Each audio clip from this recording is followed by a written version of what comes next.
ભાગે રહેવાનું છે. ત્યારે રાક્ષસોનો સ્વભાવ એવો હોય કે અમે થોડું પૂછડાના ભાગે રહેતા હશું, અમારે તો ફેણના ભાગે રહેવાનું છે. આ જાણી જોઈએ અને દેવતાઓએ કીધું હતું, કેમ કે એને ખબર છે કે ફેણના ભાગે રહેશું એટલે ઝેર ઓકશે વાસુકી નાગ, અને ઝેર ઓકશે એટલે બધા કાળા થઈ જાય. દાનવો અને દેવો પેલા ગોરા જ હતા, પણ સમંદર મંથન પછી રાક્ષસો કાળા થઈ ગયા. વાસુકી નાગે ઝેર ફેંક્યું ને એના હિસાબે. હવે મેરુ પર્વતને અંદર તો લાવવો એટલે ભગવાનને પ્રાર્થના કરી વિષ્ણુ પરમાત્માએ ગરુડ આરૂઢ થઈ અને પ્રભુએ સમંદરની અંદર મેરુ પર્વતને સ્થાપ્યો છે. વાસુકી નાગનું નેતૃત્વ કરી અને દેવો અને દાનવો જ્યાં સમંદર મંથન કરવા લાગ્યા. પણ ઘટના એ ઘટી કે સમંદર છે એની નીચે પેટાળની અંદર પેલો મેરુ પર્વત જવા લાગ્યો. અને એ જ સમયે ભગવાને એક રૂપ લીધું છે. એ 24 અવતારમાંનો એક રૂપ છે. ભગવાન શું બન્યા? ભગવાન કાચબો બન્યા અને મંદરાચલ પર્વતને પોતાની પીઠ ઉપર રાખી અને સમંદર મંથન કરાયું છે. અને એટલા માટે ભગવાન કચ્છપ રૂપ લીધું છે. બડે ભાવ और श्रद्धा के साथ बोलिए कुरुम नारायण भगवान की जय. સમંદર મંથન શરૂ કર્યું અને જ્યાં સમંદર મંથન શરૂ કર્યું એટલે પહેલું ઝેર નીકળ્યું. આનું આધ્યાત્મ દર્શન એવું થાય કે સંસાર સાગરને મથશો ને મારા બાપ, તો એમાં પહેલું ઝેર નીકળશે. અને ઝેરને પીવા વાળો તમારા કુટુંબની અંદર કોક એક શિવ હોવો જોઈએ. ભગવાન વિષ્ણુ પાસે જઈને કીધું છે કે ભાઈ ઝેર નીકળ્યું છે, શું કરવું? ત્યારે ભગવાન વિષ્ણુએ કીધું કે મારું કામ નહીં. બોલે તો બોલે ત્રિભુવનનો નાથ દેવોનો દેવ મહાદેવને જો કયો તો એ ઝેર પીવે. બાકી જો એક બુંદ પૃથ્વી ઉપર પડે તો રસાતાળની અંદર ધરતી ધસી જાય. આપણું બહુ સુંદર મજાનું ભજન વિષહળા નીકળ્યું ત્યારે વિષ્ણુને કહે કે ઉગારો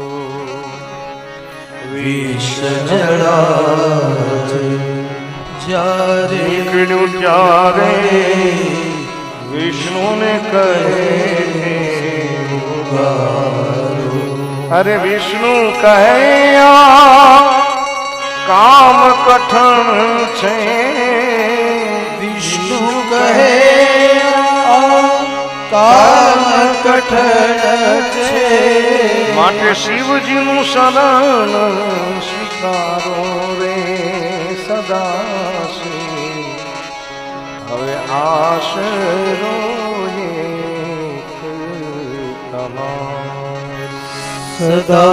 સદાશી આશરો એક તમારા. અને ભગવાન શિવને પ્રાર્થના કરી છે ત્ર્યંબકમ યજામહે સુગંધિમ પુષ્ટિવર્ધનમ ઉર્વારુકમિવ બંધનાન મૃત્યુર્મોક્ષીમામૃતાદ. હે મહાદેવ, ભગવાન શિવ રાજી થયા છે અને કહ્યું એ ઝેર મને આપી દીધું. વિષનું પાન કરી પણ સાહેબ ગળાની નીચે ન ઉતાર્યું, કંઠની અંદર ધારણ ભગવાને કર્યું. અને ભગવાન શિવનું એક નામ પડ્યું છે.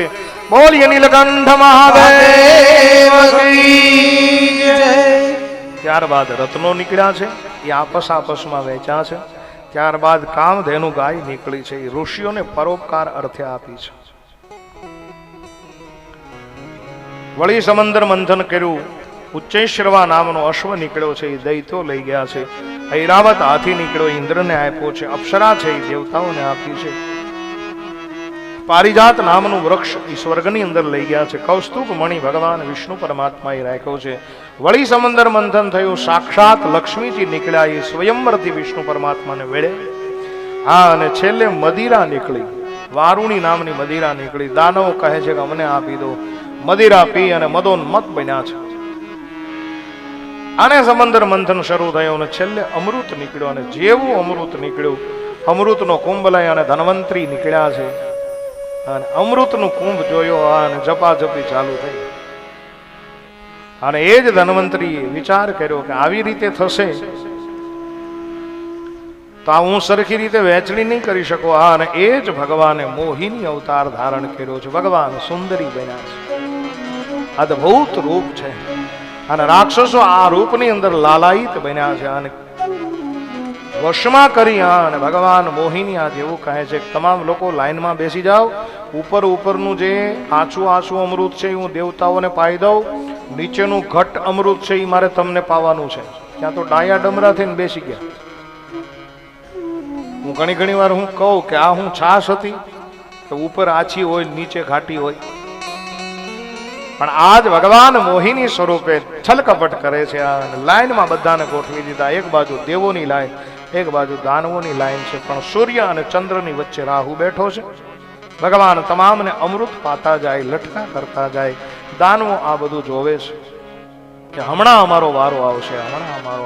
અને સૂર્યને પાય અને સીધું જ રાહુ. દેવતાઓએ તરત કીધું કે ભગવાન આ દાનવ છે વચ્ચે બેસી ગયો છે. ત્યારે ભગવાને કીધું કે હું પંગત ભેદ ન કરી શકું. અને રાક્ષસ છે જ્યારે આવું કીધું ત્યારે એ જે અમૃત છે એ મુખારવિંદની અંદર પણ હતું અને ગળાની નીચે ઉતરી ગયું હતું. સુદર્શનથી કટકા કર્યા પણ બંને જીવિત રહ્યા. અને એ આપણા રાહુ અને કેતુ કહેવાના છે. અને પછી તો બધાને ખબર પડી કે આપણી સાથે બહુ મોટું છલકપટ થયું છે. અને આ છલકપટના બદલો લેવા માટે દેવો અને દાનવોનું પાછું યુદ્ધ થયું. અને જેણે અમૃત પીધું હતું એ તમામ દેવતાઓ જીવતા રહ્યા.